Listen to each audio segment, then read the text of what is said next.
इस तरह खुदकुशी के कई तरीके सोचता है और उसके तोड़ भी सोच लेता है। इसी उधेड़-बुन में वह कब फुटपाथ से सड़क के बीच आ गया उसे पता ही नहीं चला, और जब तक उसे पता चला एक कार इसको उड़ा चुकी थी और काफ़ी ऊपर उछल कर सड़क पर गिरा था और बेहोश हो गया था। मीडिया में हो हल्ला मचा था कि एक बड़े बिजनेसमैन ने अपने गुरूर में गाड़ी चलाते हुए सड़क पार करते लड़के को उड़ा दिया। सभी उसे सजा दिलाने पर उतारू थे। दरअसल वह बिजनेसमैन रविंद्र मेहरा एक साफ सुथरा ईमानदार बिजनेसमैन था। ना ही कोई गलत काम करता था और ना ही किसी गलत काम को बढ़ावा देता था। वह देश के प्रति भी ईमानदार था, तो इससे भी कोई पैसे मांग नहीं पाता था और मांगने पर वह देता नहीं था। तो बहुत सारे सरकारी और गैर सरकारी संस्थाएं भी नाराज़ रहती थी। अब सभी को मौका मिल गया था। राज के सर पर बहुत अधिक चोट आई थी। वैसे एक्सीडेंट के बाद मेहरा ने ही उसे अपनी गाड़ी में डालकर अपने खर्चे से ही उसे हॉस्पिटल में भर्ती कराया था। फिर भी लोगों का क्या, वह तो उसे फंसाकर पैसे ऐंठना चाहते थे। राज को होश आता है। उसके माँ बाप और बहन तीनों इसके पास ही थे। कुछ मीडिया वाले और संस्था वाले उससे कहते हैं कि वह उनके हिसाब से बयान दे तो उसे इतने पैसे दिलवा देंगे कि उसके सारे कर्ज दूर हो जाएंगे। उसके होश आने से पहले उसके बारे में पूरी जानकारी निकाल चुके थे। थोड़ी देर में मेहरा भी आ गए।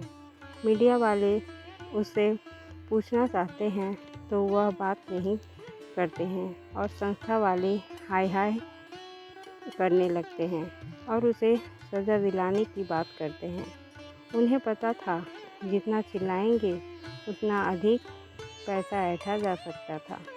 मेहरा जी राज से कहते हैं, देखो राज, मैंने जानबूझकर एक्सीडेंट नहीं किया।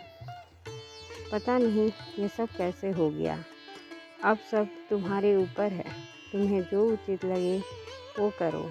मैं तुम्हें ये नहीं कहूँगा कि तुम मुझे बचाओ, क्योंकि मुझे भी लगता है मैंने जानबूझकर तो एक्सीडेंट किया नहीं।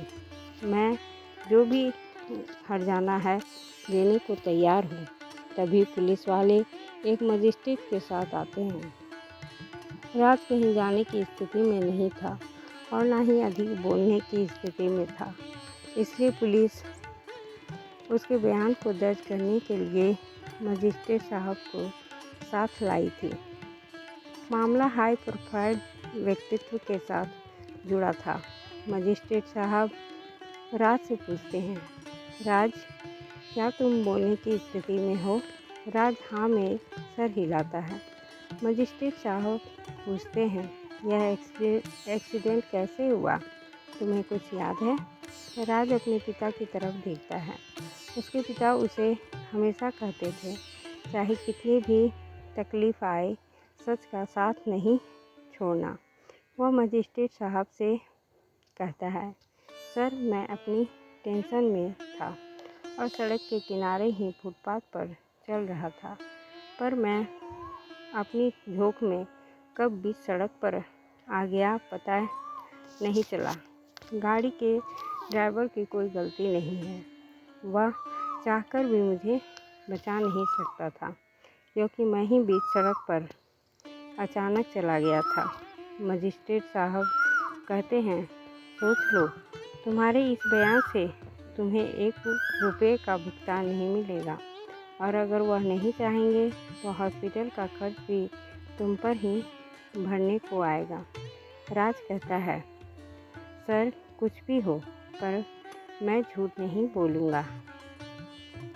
मजिस्ट्रेट उसकी तारीफ़ करते हुए इसके पिता से कहते हैं, बहुत नसीब वाले हो जो ऐसा लड़का मिला है। मजिस्ट्रेट जाता है। सभी संस्थाएं और मीडिया वाले मुंह बनाकर रह जाते हैं। 1 हफ्ते में उसे हॉस्पिटल से छुट्टी मिलती है।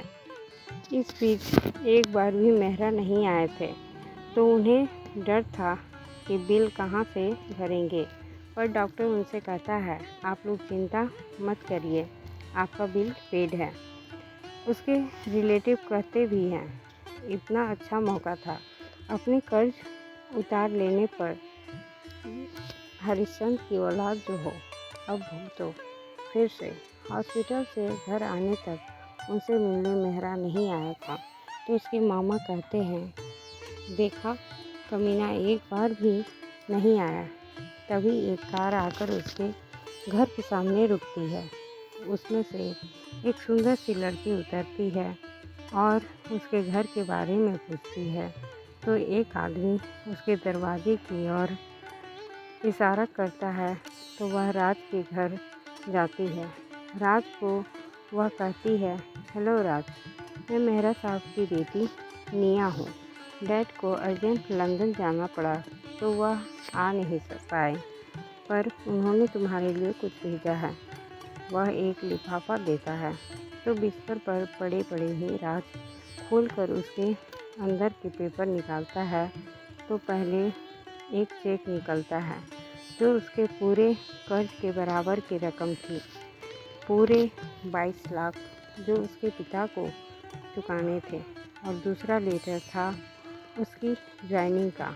उसे कंपनी में इलेक्ट्रॉनिक डिपार्टमेंट का हेड बनाया गया था, जिसका पैकेज था 12 लाख रुपए ईयरली।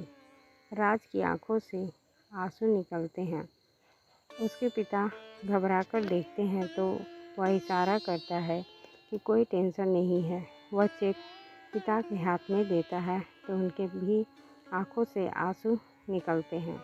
वह तो निया के पैर छूने लगते हैं, तो वह उन्हें रोकते हुए कहती है, नहीं अंकल, ऐसा पाप मत करवाइए, मैं आपकी बेटी समान हूँ। मेरे डैड ईमानदार और शरीफ लोगों का हमेशा साथ देते हैं। राज, तुम्हारी सैलरी अभी से शुरू हो गई, ठीक होने के बाद तुम ज्वाइन कर सकते हो, और कोई ज़रूरत हो तो मुझे डायरेक्ट कॉल कर सकते हो। वह अपना नंबर देती है और उनसे इजाज़त लेकर जाती है। मारे खुशी के वह लोग उस बेचारी को चाय पानी तक पूछना भूल गए थे। राज सोचता है, नियति भी क्या क्या रंग दिखाती है। यदि मैंने आत्महत्या का ना सोचा होता, तो आज वही वॉचमैन होता। इसका मतलब है, कई बार बुरी घटनाएं भी हमारे लिए अच्छे मार्ग खोल देती है। बस धैर्य से सभी अच्छे बुरे दिनों का सामना करना चाहिए। नियति तो अपना खेल खेलती ही है। दोस्तों, आपको ये कहानी कैसी लगी? अगर अच्छी लगी हो तो लाइक और शेयर करें, और मुझे सपोर्ट करने के लिए सब्सक्राइब करें। धन्यवाद।